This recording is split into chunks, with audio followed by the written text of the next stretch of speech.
Picture this: a blazing hot afternoon in the California desert. Two legends of martial arts cinema stand face to face on a movie set. One is at the peak of his fame, muscles glistening, ego inflated beyond measure. The other is older, quieter, someone the younger star assumes has been left behind by time. What happens next will become one of Hollywood's most whispered about moments, a story of arrogance meeting humility, of assumptions shattered in seconds, and of a lesson learned the hardest way possible. This is the day Jean-Claude Van Damme decided to mock Chuck Norris in front of an entire film crew. And this is the moment he realized that some men don't need to prove anything, because their reputation speaks in whispers that are louder than any shout. What you're about to hear isn't just about a physical confrontation. It's about respect, legacy, and the dangerous game of underestimating someone who has already walked through fire and come out forged in steel. The year was 1991, and Jean-Claude Van Damme was on top of the world. Kickboxer had made him an international sensation. Bloodsport had become a cult classic. His signature splits, his spinning kicks, his chiseled physique, everything about him screamed superstar. Magazine covers, talk show appearances, screaming fans. Van Damme had it all, and he knew it. At 30 years old, he moved through Hollywood sets like a king surveying his domain. But success, as it often does, had done something to him. It had inflated more than his bank account. His ego had grown to match his biceps, and somewhere along the way, he'd started to believe his own hype. He'd started to think that being the current action star meant he was the best there ever was. He'd forgotten something crucial, something that would cost him dearly. The project was supposed to be simple, a mid-budget action film that needed some martial arts credibility. The producers, knowing they needed authentic fight choreography, had reached out to someone with undeniable credentials. They called Chucknorris. At 51 years old, Chuck had already done it all. He'd been a world karate champion, had starred in Way of the Dragon opposite Bruce Lee, had carried his own successful TV series for years. But in 1991, he wasn't making headlines like Van Damme was. He wasn't on magazine covers every month. He'd transitioned into a quieter phase of his career, focusing on teaching, on family, on giving back to the martial arts community that had given him so much. To the crew, Chuck was a legend. To the producers, he was insurance, a guarantee that the fight scenes would be authentic and powerful. To the older stunt coordinators who'd worked with him before, he was someone you treated with the utmost respect. But to Van Damme, as he stood in his trailer that first morning of shooting, Chuck Norris was something else entirely. He was yesterday's news, a relic, someone who'd had his moment, and was now taking up space that rightfully belonged to the new generation. Van Damme had made a comment to his entourage earlier that week, one that had rippled to the crew with uncomfortable speed. "Why do we need the old man? What's it going to teach me? How to move slow?" The crew had laughed nervously, some because they felt they had to, others because they genuinely didn't know any better. But a few, the older stunt guys, the martial artists who'd been around, had exchanged knowing glances. They said nothing, but their silence carried a weight. They knew something Van Damme didn't. They knew what Chuck Norris was really about. Chuck arrived on set exactly on time, driving himself in a modest sedan. No entourage, no handlers, just a man with a gym bag, wearing simple training clothes, his expression calm and unreadable. He greeted the crew with handshakes and quiet nods, his demeanor so unpretentious that a few of the younger crew members didn't even realize who he was at first.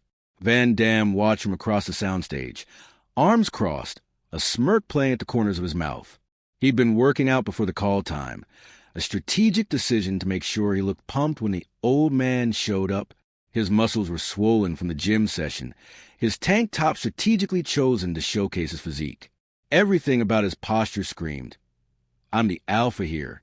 The director, a nervous man named Frank Moeller, who'd somehow found himself refereeing between two icons, called everyone together for the first read-through the fight sequences.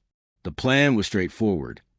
Chuck would choreograph a climactic fight scene, something that would showcase both traditional martial arts and the flashy, cinematic style that audiences craved. As Chuck spread out the storyboards on the table, beginning to explain his vision, Van Damme interrupted him. "This is very traditional, Van Damme said, his accent thick, his tone dripping with barely concealed condescension. But audiences today, they want more. They want the splits, the spinning kicks, how do you say, the spectacle. They want me? The crew went silent. Chuck paused, looking up from the storyboards. His face remained neutral, but his eyes, those calm, assessing eyes, lingered on Van Damme for just a moment longer than necessary. Spectacle is good, Chuck said quietly, but it has to come from a foundation. Solid technique makes spectacle believable. Without the foundation, it's just dancing. Some of the crew members winced. It wasn't an insult, exactly, but it was a subtle correction. A reminder that flash without substance was empty. Van Damme's jaw tightened. I've been doing this for years. I know what works. I'm sure you do, Chuck replied, his voice still even, still measured. That's why I'm here, to make sure it all works together. It should have ended there. Chuck had extended an olive branch, had given Van Damme an out. But pride is a funny thing. Once it gets wounded, even slightly, it demands retaliation. Van Damme stepped closer to the table, deliberately entering Chuck's space. Let me ask you something, Chuck. When was your last real fight? Not on screen. Real, because some of us, we still train. Every day, we stay sharp. He flexed his arm, the muscle definition impossible to ignore. We don't let ourselves get soft. The implication hung in the air like smoke. The crew members exchanged uncomfortable glances. This wasn't playful banter anymore. This was a challenge, and everyone knew it. Chuck stood up slowly, his movements economical and precise. At 51, he didn't have Van Damme's magazine cover physique. His build was more understated, more functional. But there was something the way he moved, a coiled readiness, a quiet danger, that made several of the martial artists on crew unconsciously straighten their postures. I train every morning, Chuck said simply. Have for 40 years. Never stopped. Maybe that's a problem. Van Damme shot back, his confidence building with the attention of the crew. 40 years of training the old way, the slow way. Movies have evolved, Chuck. Maybe you haven't. Over the next 2 days, it got worse. Van Damme couldn't seem to help himself. Every suggestion Chuck made, Van Damme countered with something more flashy, more acrobatic. Every technique Chuck demonstrated, Van Damme would follow with an exaggerated version, playing to the crew like a peacock displaying its feathers.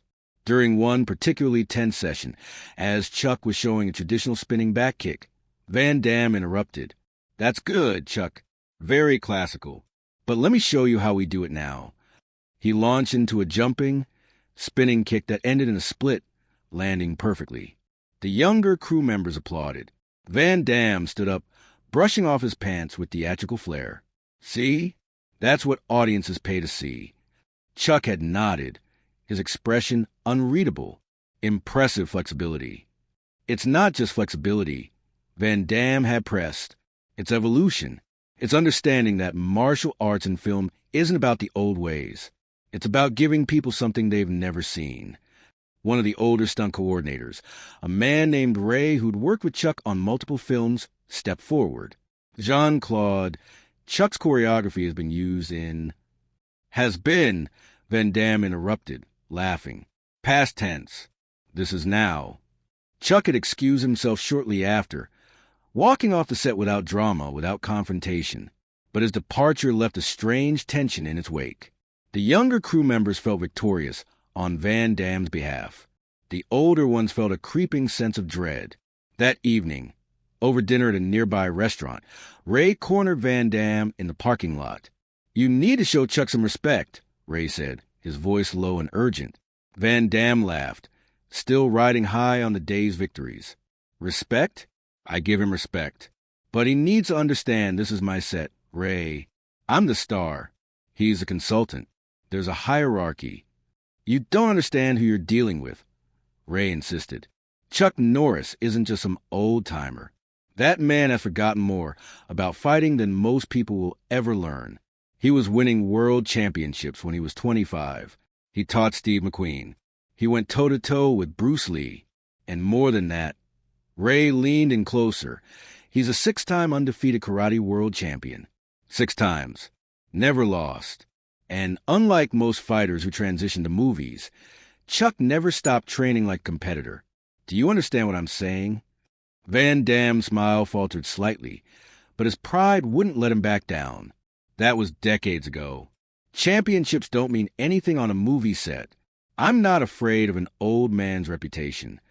Ray shook his head slowly. Then you're a fool, because tomorrow when you push him too far, and you're going to learn a lesson you should have already known. Some men are quiet not because they're weak, but because they're strong enough not to need to prove it. That night, alone in his hotel room, Van Damme found himself unable to sleep. Ray's words kept circling in his mind, unwelcome and persistent. He pulled out his laptop, something he rarely did, and began to search. Chucknorris fighting record. What came up made his stomach tighten. Video after video of a younger Chucknorris, moving with a speed and precision that was breathtaking. World championship footage showing technique so clean, so powerful, that even Van Damme's trained eye could recognize a mastery. Tournament wins, sparring sessions, demonstrations of katas that looked like violent poetry. But it was the interviews that really got to him. Chuck speaking about discipline, about respect, about how true martial arts wasn't about proving you were better than someone else. It was about proving you were better than you were yesterday. In one grainy clip from the 1970s, a young Chuck was asked about his success. His answer was simple: I don't fight to show off. I fight because it's a way of understanding myself and the world. Every opponent teaches you something. Every match is a conversation.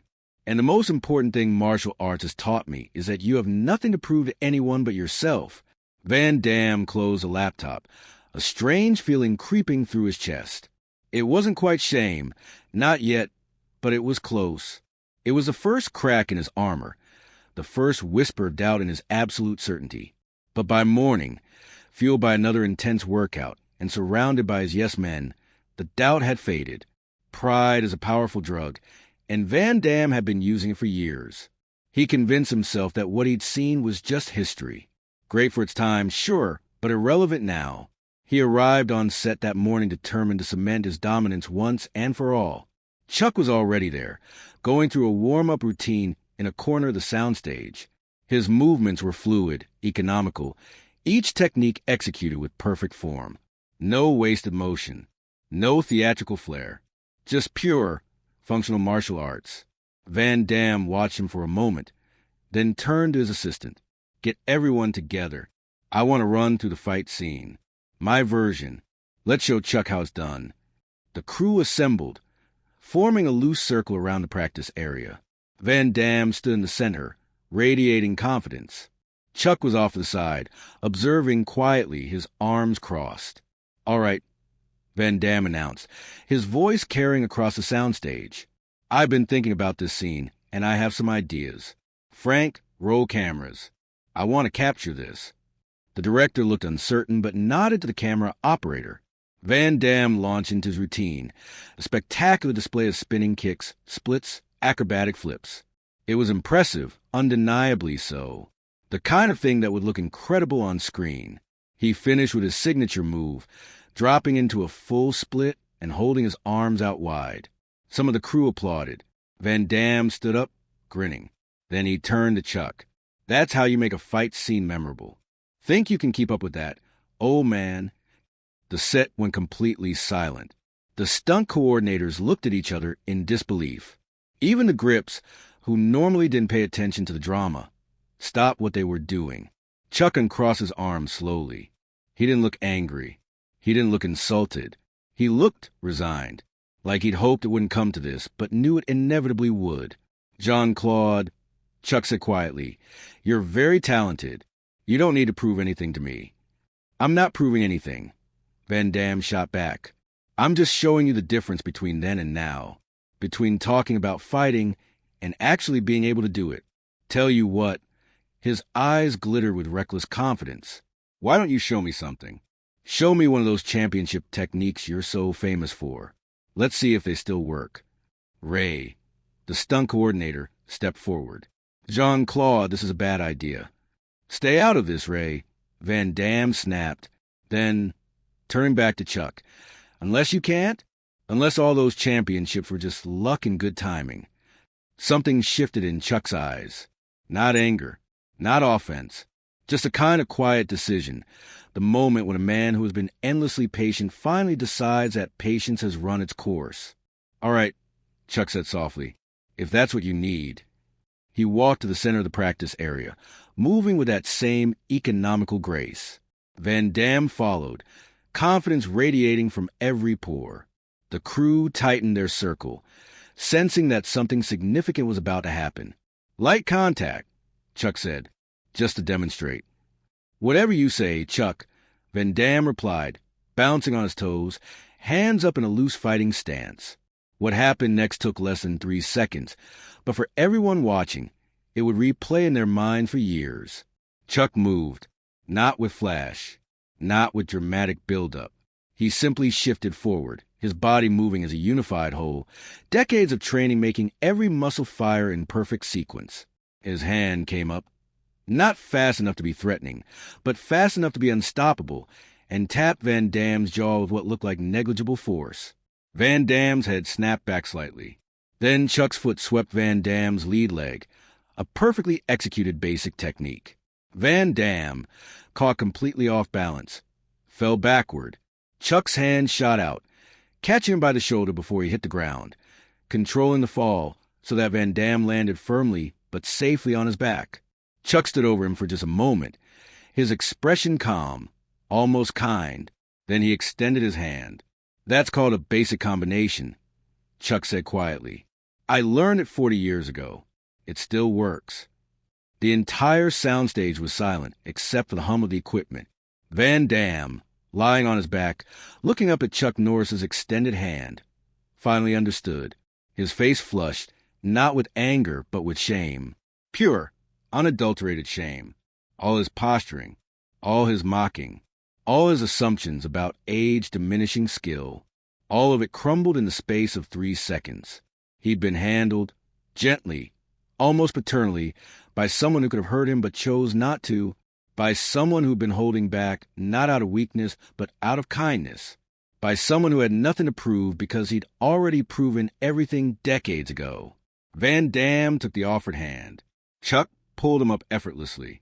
I'm sorry, Van Damme said, and for the first time in days, his voice had no bravado in it, just honest contrition. I was wrong.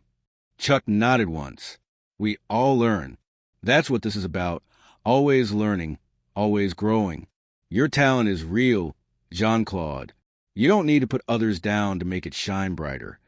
The rest of the shoot was different. Van Damme showed up early, stayed late, and listened when Chuck spoke. He asked questions instead of making pronouncements. He practiced the traditional techniques Chuck showed him, working them into his more acrobatic style, instead of replacing them. The crew noticed a change. The director relaxed. The stunt coordinators smiled for the first time in days. One afternoon, while they were taking a break, Van Damme approached Chuck, 2 bottles of water in hand. He offered one to the older man. Can I ask you something? Van Damme said, Of course. When I challenged you, you could have hurt me, really hurt me, made me look foolish in front of everyone. Why didn't you? Chuck took a drink of water, considering the question, because that's not what martial arts is about. It's not about humiliating people or proving you're tough. Any idiot can hurt someone weaker than them.